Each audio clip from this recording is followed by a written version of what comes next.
Section 1, number 12, you're going to find the value of each variable here. And it looks like there are two lines that are intersecting here. So the two lines that are intersecting here, these looks like they are vertical angles because they are reflections from each other. So that means they're congruent. So 120 is equal to 2x minus 10 is going to be the equation that we set up. We add 10 to both sides so we can get the variable alone. This is 130 is equal to 2x. Then we just divide by 2 to both sides. This gets us 130 divided by 2 gets us 65. And that is the variable for x solved. Next, we want to take a look at these two. These two form a linear pair. That means they add up to 180. So 2x plus 4x plus 108 is equal to 180 degrees because the two angles are linear pairs.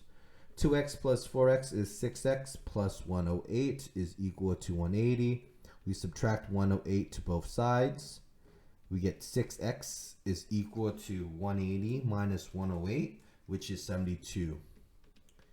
Now we can divide the 6 to both sides to get x alone. 72 divided by 6, it is x is equal to 12.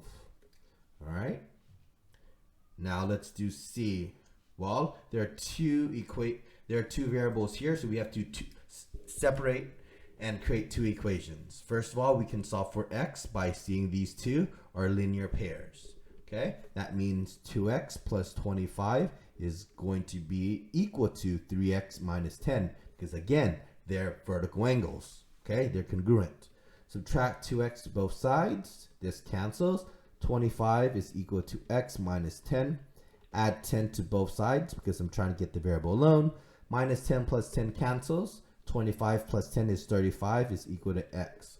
Once I know x, I know that this is going to be 2 parentheses 35 plus 25. So I can solve for that. 2 times 35 plus 25. This is equal to 95 degrees. I know that this is 95 degrees. Okay. Now I can try to get this whole line. Okay. 95 degrees plus y is equal to 180 because they're linear pairs. Subtract 95 to both sides. 180 minus 95 gets us 85. So y is equal to 85. Okay. There you go.